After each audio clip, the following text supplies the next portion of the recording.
존 유브로의 오페스 예언. 안녕하세요. 미스테리함 인사드립니다. 오늘의 주제는 오스페 예언을 소개해드리도록 하겠습니다. 오스페 예언은 19세기 미국에서 출간된 책으로 저자는 존 유브로입니다. 그는 1882년에 오스페 예언이라는 책을 출간했던 미국의 치과 의사입니다. 이 책은 발표되자마자 큰 파장을 일으켰는데 그 이유는 두 가지였습니다. 첫 번째는 지금까지의 인류와는 완전히 다른 버전의 인류 역사를 다루고 있었다는 점입니다. 우리가 지금껏 배웠던 인류의 역사는 다윈의 진화론을 기본으로 하여 BC 5000년 그러니까 45억 년이라는 지구의 역사에서 먼지 한 톨만큼의 짧은 역사를 우리는 지금껏 인류의 역사라고 배웠습니다. 그런데 유브로의 책에서 다루고 있는 역사는 지금껏 배웠던 역사를 통째로 뒤흔들 만큼의 새로운 틀의 지구 역사를 기록했다는 점으로 당시 커다란 파장을 일으켰다고 합니다. 그리고 두 번째 커다란 파장을 일으켰던 이유는 책이 쓰인 방식 때문입니다. 유브로는 이 책을 직접 쓴 것이 아니라 자동서기를 통해 썼다고 주장했습니다. 자동서기? 처음 이 부분을 읽으며 속기사나 비서가 써주었나? 하고 착각했습니다. 에드거 케이시가 그렇게 예언을 했다고 기억해서입니다. 그런데 좀 더 찾아보니 저의 부족한 지식에서 기인한 착각이었습니다. 그렇다면 자동서기란 무엇일까요? 자동서기란 의식이 없는 상태에서 몸이 통제되지 않은 채 종이나 타자 또는 사물을 통하여 무엇인가를 기록하는 것을 말합니다. 한마디로 무의식 중에 자기 의지와는 상관없이 무작위로 기록되는 것을 말하는데 사실 이것이 가능한지는 말이 많았습니다. 세간에는 잠재된 의식이 깨어나는 것이기도 하고 때로는 늘 상상하던 것을 자기도 모르는 사이에 표현한다고도 했으며 더 나아가 진짜 다른 차원의 영들이 찾아와 기록하는 영매자로서 기록했다는 등 많은 말들이 있었습니다. 이에 대하여 학계에서는 아직 정확하게 판단 내리진 않은 상태입니다. 앞서 언급했듯이 에드거 케이시를 비롯 다양한 방법으로 자동서기를 하는 예언가가 생각보다 많이 있다고 알려져 있습니다. 이 자동서기는 본인이 무의식 중에 쓰는 기록이기에 의식이 깨어난 후 별 의미 없는 글일 수도 있겠지만 간혹 미래에 다가올 모습을 기록한 예언이 되기도 하고 중요한 문제나 사건의 키가 되기도 한다고 합니다. 자동서기는 직접 펜을 들고 쓰는 기록도 있지만 타자기 앞에서 눈을 감고 의식하지 않은 상태에서 타자기 위에 손을 올려놓고 깊은 명상이나 무의식 세계로 빠져들면서 자신의 의지가 아닌 다른 차원의 영들에 위하여 타자기가 쳐진다고 말을 합니다. 이처럼 자동서기는 여러 방법이 있다고 알려져 있는데 존 유브로의 예언은 이 타자에서 비롯된 예언이라고 합니다. 사실 고정관념이겠지만 지금까지 예언이라고 하면 그저 명상이나 꿈에서 본 것들을 기록하는 것으로 알고 있었지만 타자나 구슬 또는 타로 카드 등 생각보다 다양한 방법으로 예언을 한다는 것을 알고는 참으로 신기한 세계라는 것을 다시금 느끼게 되었습니다. 그러고 보니 우리나라에서는 쌀알을 던져서 사주팔자나 점을 보기도 하고 예전에 성냥알들을 한 주먹 던져서 놓여진 상태로도 점을 쳤던 모습이 기억이 나네요. 무엇보다 동양화가 그려진 화투로도 그날 운수를 봤던 기억도 나고요. 이처럼 수많은 방법들로 예언을 하지만 유브로의 자동서기 예언은 그럼에도 불구하고 일반적인 자동서기와 다른 특징이 있다고 알려져 있습니다. 바로 그 양이 엄청나다는 것입니다. 총 200만 자로 39장으로 구성되어 있으며 전체 내용은 성경의 약 1.5배에 달할 정도로 어마어마한 양이라고 합니다. 성경과 비교하는 이유는 이 책의 서술 방식이 성경과 매우 유사하기 때문입니다. 창세기부터 시작하지만 내용은 성경과 다릅니다. 그 내용에는 역사, 종교, 지질, 고고학, 언어, 우주 등 다양한 분야를 포함하고 있습니다. 문제는 유브로 자신에게는 자신이 기록했던 책의 내용을 제대로 파악하거나 그것에 대한 전문 지식이 전혀 없었다고 합니다. 말 그대로 그 분야에 대한 지식이 없었기 때문에 유브로는 자신 쓴 책의 내용을 대부분을 이해하지 못했습니다. 그에게 자동서기를 할 때 빙의한 존재가 신인지 아니면 외계인인지 다른 차원에 존재하는 또 다른 인류인지 본인도 확신하지 못했지만 유브로 자신은 그것이 우리가 흔히 알고 있는 신이라고 굳게 믿었습니다. 그리고 빙의한 그 신적 존재는 그에게 이 책의 내용을 세상에 발표하기를 바란다고 말했습니다. 유브로는 약 1년 동안 주기적으로 매주 한 번 정도 빙의되었고 아침에 갑자기 깨어나서 미친 듯이 타자를 치곤 했습니다. 이렇게 52주 동안 200만 자를 썼다는 것은 실로 엄청난 양입니다. 일반인이 성경의 1.5배에 달하는 방대한 양의 내용의 이야기를 지어내는 것으로는 불가능한 속도이며 전문 작가라고 해도 이렇게 방대한 양을 일주일에 한 번씩 시간을 투자해서는 절대 1년 안에 쓸 수 없는 양이라고 합니다. 분명 이 정도로 책을 쓰려고 한다면 원본 책을 앞에 놓고 그대로 베껴 쓰듯 필사를 하지 않는 한 불가능하다고 합니다. 하긴 솔직히 저도 유튜브 영상을 만들기 위하여 이곳저곳에서 자료를 취합해 하나로 묶고 또 여기에서 문맥이 매끄럽게 이어지게 하기 위하여 수십 번을 반복해서 읽고 간신히 대본이 만들어지면 오타가 생각보다 많아서 오타를 수정하기 위해 또 일일이 다시 읽으며 오타도를 수정해야 하고 이렇고 저렇고 하다 보면 고작 10분 분량의 대본을 만드는데 짧게는 5시간, 길게는 7시간 정도 걸리는 것을 보면 성경의 1.5배를 전문 작가도 아닌 일반 사람이 하기란 불가능할 것 같습니다. 아무튼 무엇 때문에 뉴브로에게 영이 찾아와 그의 손을 통해 이 방대한 이야기를 전하려고 했는지는 알 수 없습니다. 하지만 확실한 것은 뉴브로가 어릴 때부터 좀 특별한 영감이 있는 아이였다는 것입니다. 그는 어릴 적부터 우리 일반 사람들이 느끼지 못하는 것들을 느낄 수 있었다고 합니다. 어릴 때부터 가끔 일종의 목소리가 그에게 말을 걸었다고 했는데 이처럼 방대한 양의 책을 쓰기 위하여 어릴 적부터 선택되었던 것은 아닌가 하는 생각을 하게 됩니다. 그는 1828년 미국에서 태어났고 아버지는 영국인으로 미국에서 윌리엄 에메리 대학을 졸업하여 지역 학교 교장으로 지냈습니다. 삼촌도 병원 원장으로 온 가족이 매우 엘리트 가문답게 뛰어났습니다. 하지만 그의 아버지는 뉴브로에게 매우 엄격했습니다. 뉴브로가 실체가 없는 영의 목소리를 들을 수 있다는 것을 전혀 믿지 않았다고 합니다. 그가 아버지께 목소리를 들었다고 말할 때마다 아버지는 채찍으로 때리며 절대 다시는 그런 말을 하지 못하게 강하게 경고를 주었습니다. 외부의 목소리를 들었다고 말하면 가문에 해가 될 것이라고 생각했고 무엇보다 아이가 의지가 약하다고 생각했기 때문입니다. 아버지의 매질 때문에 그는 어릴 때부터 자신의 능력을 봉인하고 목소리가 들려도 아무에게도 말하지 않았다고 했습니다. 하지만 그는 엘리트 가문답게 학업의 재능도 남달라 대학에서 의학을 공부하고 졸업 후 삼촌의 병원에서 의사로 일했습니다. 그리고 뉴브로에게 행운이 따르는데 그가 의사가 된 지 얼마 안 되어 미국에서 금채굴 열풍이 불었습니다. 주변 사람들 모두 캘리포니아로 금을 캐러 갔는데 20대의 젊은 나이였던 그도 금 캐러 가고 싶다는 생각을 하지만 대부분의 사람들이 금을 캐지 못한다는 말을 들었습니다. 금은 땅속에 있고 어디 있는지도 알 수 없기 때문에 운이 매우 좋아야만 캘 수 있었습니다. 그럼에도 그는 직접 캘리포니아로 금을 캐러 갔고 다행히 그는 금덩이가 아닌 금맥인 금광을 발견했습니다. 금광 덕분에 그는 엄청난 부자가 되었고 작은 회사를 차려 사람들을 모아 또다시 호주로 금을 캐러 갔습니다. 그는 호주 특정 지점을 지정하여 금을 캤는데 또다시 금광을 발견했습니다. 20대에 엄청난 부자가 된 그는 세계 일주를 시작했습니다. 하지만 그의 아버지는 여전히 그를 인정하지 않았고 둘의 관계는 좋지 않았습니다. 아버지는 뉴브로에게 세계 일주를 중단하고 돌아와 의사 일을 하라고 했습니다. 30세가 되어서 그는 아버지의 말대로 돌아와 병원을 개업하고 결혼하여 의사 생활을 계속했습니다. 그렇게 평범하게 살다가 일생을 마칠 줄 알았지만 어느 날 아버지가 한 얘기로 인해 그의 인생은 전환점을 맞았습니다. 아버지는 갑자기 영혼의 존재를 믿기 시작했습니다. 어머니가 돌아가신 후 어느 날 갑자기 어머니의 목소리를 들었기 때문입니다. 그때부터 아버지는 영혼의 존재를 믿기 시작하며 어릴 적부터 다른 세계의 목소리를 듣던 그와 영혼에 관한 얘기를 나누었습니다. 그러나 그는 일종의 신이나 다른 존재로 예상하는 목소리만 들을 수 있었고 어머니의 목소리는 들을 수 없었습니다. 아버지가 자신을 이해해주자 뉴브로는 마음을 열고 이 현상을 연구하기 시작했습니다. 그는 돈이 많았기 때문에 미국 전 지역을 돌아다니며 영매사를 찾아다녔고 영매들이 어떻게 영혼과 소통하는지, 어떻게 하면 영혼의 말을 들을 뿐만 아니라 영혼에게 질문도 할 수 있는지 물었습니다. 영매들이 원칙상 영혼에게 질문할 수 없으며 최고 경지는 영혼이 그에게 빙의하여 자동서기를 통해 영혼의 뜻을 표현하는 것이라고 말했습니다. 뉴브로는 이야기를 듣고 흥분하며 자동서기를 하고 싶은데 어떻게 해야 하는지 물었습니다. 영매가 말하기로 자동서기는 특별한 체질을 가진 사람만 가능하지만 후천적인 배양도 가능하다고 했습니다. 몇 가지 요구사항은 첫째는 몸의 청결을 유지하고 매일 최소 2번 목욕해야 하며 둘째는 욕망을 버리고 규칙적인 생활을 해야 하며 셋째는 고기를 먹지 말아야 합니다. 이런 생활을 몇 년 동안 지속하면 몸이 점차 영매 체질로 변할 수 있고 영혼은 이러한 몸에 쉽게 빙의한다 말했습니다. 뉴브로 당시 30대였고 부자였기에 과식 생활을 했기 때문에 몸무게가 상당했다고 합니다.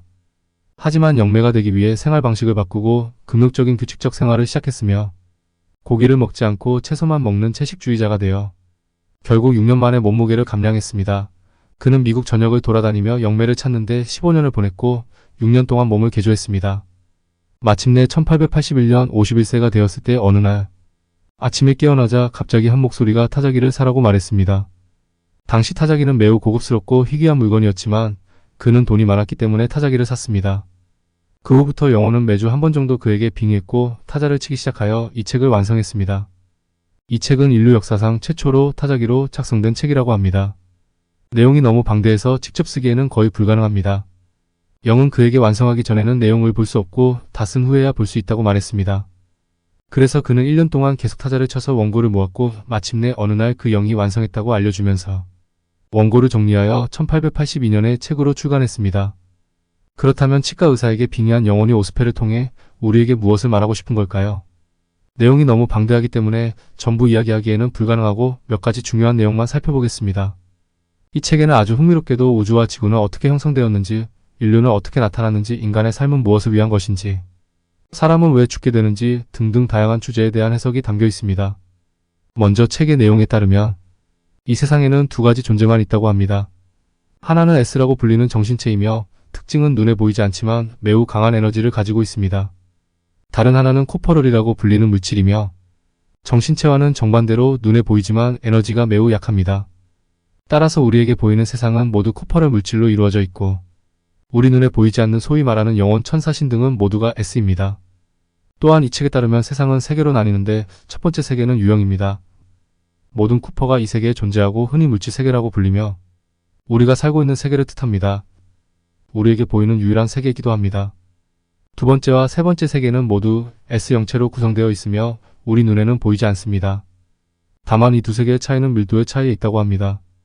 정리하자면 세 개의 층이 있는데 가장 아래층인 우리가 사는 세상이 밀도가 가장 높다고 합니다.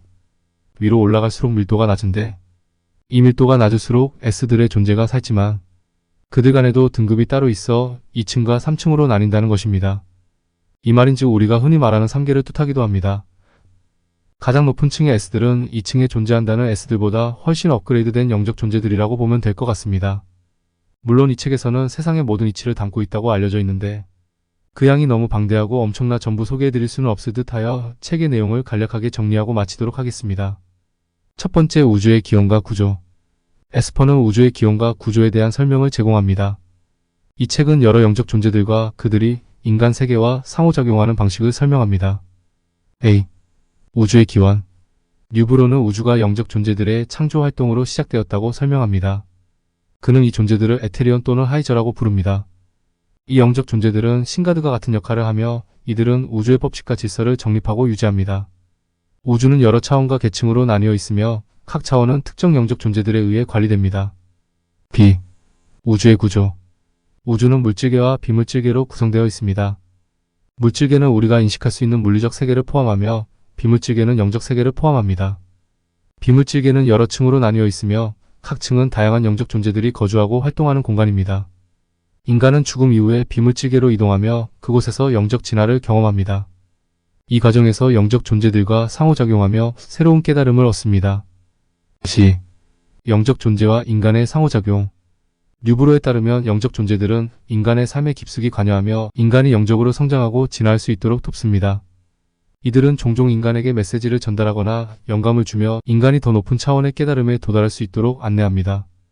인간은 명상이나 영적 수련을 통해 이 영적 존재들과 교신할 수 있으며 이를 통해 더 높은 진리와 지혜를 얻을 수 있습니다. 이러한 설명들은 뉴브로의 독특한 영적 세계관을 반영하고 있으며 그의 책 오스페는 이를 통해 독자들에게 새로운 관점을 제시하고자 합니다.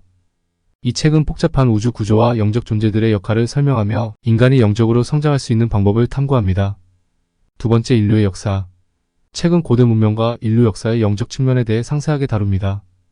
여러 시대와 문화에서 영적 지도자들이 나타나고 그들이 인류에게 어떤 영향을 미쳤는지 설명합니다.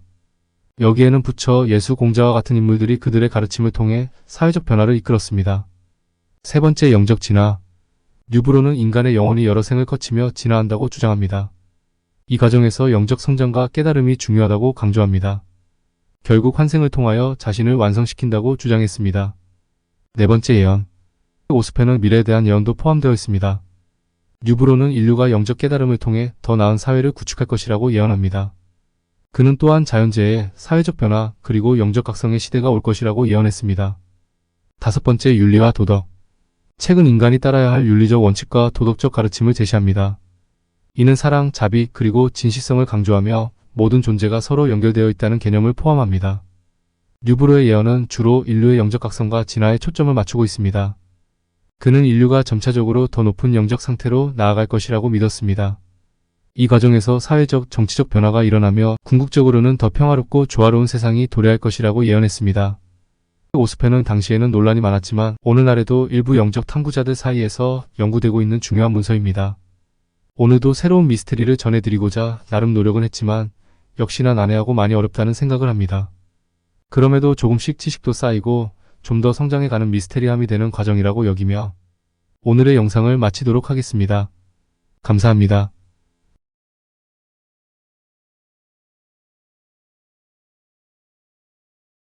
세계 3차 대전 아마겟돈을 준비한 미국. 만일 핵 전쟁이 발발한다면 어찌해야 할까? 모든 나라의 최고 책임자의 고민은 당연히 국민을 먼저 살려야 한다라고 우리는 생각하겠지만 미국은 그렇지 못한 듯하다. 물론 전쟁이나 나라의 위기가 찾아온다면 당연히 그 위기를 지혜롭게 넘겨야 할 지도자가 필요하겠고 그에 따르는 참모진이 필요할 것이다. 그렇지만 보통은 극소수의 참모진들로 하여금 신속하고 재빠르게 위기를 대처해야 할 것이기에 만일 정말로 핵폭발이 일어나 도시가 쑥대밭이 되는 상황이 일어난다면 각 부서별 극소수의 대표자들이 아닌 모든 국회의원들을 먼저 보호하기 위한 시설이라면 과연 국민이 납득할 수 있을까 싶다. 오늘은 그런 의미에서 실제로 여자와 아이들을 먼저 돌봐야 할 시설이 아닌 국회의원들을 위한 안전한 대피소와 같은 지하 벙커를 소개하도록 하겠다. 웨스트 버지니아의 한 휴양지. 그곳 지하에는 한 번도 사용되지 않은 비밀 벙커가 있다. 이곳은 30년 동안 비밀로 유지되었고 1958년에서 61년 아이젠하워 행정부 기간 동안에 미국 의회의 비밀 거처로 건설된 시설이며 미국 정부가 냉전 시대의 핵전쟁 발생 시 마지막 피난처가 될 예정이었다. 이곳엔 비상시를 대비해 국회의원들을 위한 물품을 비축해 놓은 대규모 대피소로 숨겨져 있었는데 이곳이 바로 웨스트 버지니아주의 그린브라이어 리조트이다. 스스로를 1778년 이래 이국의 휴양지라고 광고하며 사이트에선 잠재 고객에게 소수인 사람들이 아는 삶을 경험해보라 초대한다. 드라이어 벙커는 1950년대 후반에 미국 정부가 코드명 그리스섬 프로젝트라는 이름으로 핵전쟁 발생 시 의회 의원들을 위한 벙커 건설로 시작한다. 핵무기가 눈 깜짝할 사이 도시 전체를 전멸시킬 수 있다는 두려움과 함께 새로운 원자력 시대를 맞이하여 최고의 피난처로 제격일 것이라는 합리적인 생각으로 그리스섬 프로젝트를 진행할 수 있었다. 비밀리에 진행되어 대피소가 있다는 사실을 전혀 모르는 부유한 귀족과 엘리트, 은행가, 기업가, 정부 고문들이 모였고 윈저 공작과 공작 부인은 호텔의 고급스러운 프레지덴셜 스위트룸에 묵었지만 그들조차도 그 호텔의 비밀을 모른 채 편의 시설을 즐겼으며 건물을 건설하기 위해 고용된 건축업자들마저 이 프로젝트의 규모를 전혀 알지 못했다. 소수의 사람만이 벙커의 존재를 알고 있었고 대부분의 의원들은 그곳으로 이주해야 할 필요가 생길 때까지 그것에 대해 전혀 알지도 듣지도 못했다고 한다. 다행히 핵에 대한 재앙이 발생하지 않았기 때문에 대부분의 국회의원들은 그 존재를 알지 못한 채 임기를 마치게 된다. 포드 대통령과 험프리 부통령이 자주 이 호텔을 방문했다는 점을 보면 현직 대통령과 부통령은 확실히 호텔의 벙커를 알고 있었을 가능성이 크다고 한다. 벙커 안에 설치한 소변기가 100여 개가 있었고 이 피트의 콘크리트와 강철 장벽으로 늘어선 벽으로 보호되었다. 이 피트는 60cm의 두께를 말한다. 1950년대 후반 내부 공간에서 공기를 순환시킬 뿐만 아니라 강사선을 필터링하도록 설계된 매우 정교한 환기 시스템을 갖추었다면 그 시대 최첨단의 고난도 기술을 접목했다는 것이다. 지금이야 그저 흔한 기술이라 느끼겠지만 말이다. 그리고 이 단지에는 회의를 개최하기 위해 모든 구성원에게 마이크가 부착된 개별 좌석이 특별히 설계된 공간도 포함되어 있었다. 이뿐 아니라 의원들이 국가의 남은 문제를 다룰 수 있도록 TV 스튜디오도 갖췄으며 이 또한 대단한 것이 우리나라의 TV가 처음으로 들어온 시기와 비슷한 시기에 이미 각 개별적으로 마이크가 연결된 TV가 놓여진 스튜디오를 지하 벙커에 설치했다는 것은 이미 미국은 그 시대에 엄청나게 발전한 수준이라는 것을 짐작할 수 있을 것이다. 이뿐만 아니라 지하 벙커에는 수영장, 극장, 볼링장, 승마, 사격장, 탁구, 골프, 연회장, 심지어 카지노와 같은 시설로 가득했다. 이곳이 처음 의심을 받게 된 것은 정부가 벙커에 대한 식품 및 의료용품을 최신 상태가 유지되도록 준비를 시켰는데 이 직원은 TV 기술자로 위장해 호텔 업무를 하는 척하며 지하 벙커의 비밀을 알게 되었고, 결국엔 워싱턴 포스트의 기사에서 이 사실을 폭로하기 전까지 30년 동안 효과적으로 운영하며 1급 비밀로 유지되었다. 1992년 워싱턴 포스트가 해당 기사를 보도하던 당시에도 그린브라이어 대변인은 폭탄 대피소도 없고 정부 시설도 없다며 벙커의 존재를 부인했다. 그리고 내가 아는 것이 진실이고 그것이 끝이라고 말했다. 이 이야기를 폭로한 저널리스트 테드 굽은 수십 년 동안 철저히 지켜졌던 비밀을 폭로했다는 이유로 거센 반발을 샀다.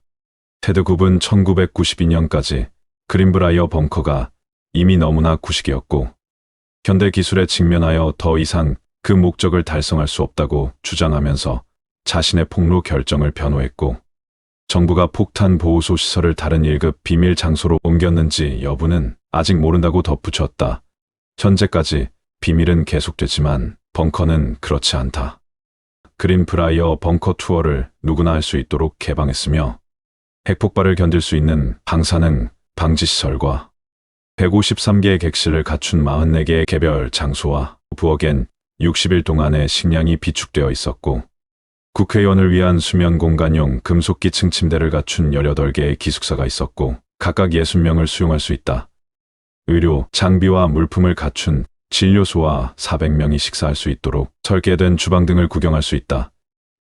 오늘날 벙커의 일부는 관광 명소로 사용되고 있지만 1992년에 폭로되지 않았다면 분명한 건 여전히 미국 의회의 비밀 본거지였다 것이다. 그리고 2010년 획기적인 일련의 보고서에서 워싱턴 포스트 기자 빌 아킨과 다나 프리스트는 2001년 9월 이후 워싱턴 DC와 주변 지역에 1급 비밀 정보 작업을 위한 33개의 건물 단지가 건설 중이거나 건설되었다고 밝힌 바 있다. 이젠 그 비밀 벙커가 다른 곳에 있을 가능성이 높지만 소수의 사람들만이 어디에 있는지 알 것이고, 기자 빌 아킨도 그 중 한 명인데 그는 말하지 않는다. 그는 이런 말을 남겼다. 만약 당신이 평범한 국회의원이라면 당신은 아무것도 모른다고 생각합니다. 어쩌면 영화에서처럼 휴먼을 앞세워 미래를 위한 여자와 아이들을 먼저 돌봐야 할 시설이 되었더라면 국민 모두는 더욱 나라를 믿고 의지하지 않았을까 하는 생각을 해보게 된다. 핵심 참모들만 해도 적지 않은 숫자일 텐데 모든 위원들을 위한 공간이라는 점이 왠지 지들부터 살고 보자는 지도자들의 극단적 이기주의처럼 느껴져 왠지 씁쓸함으로 다가온다.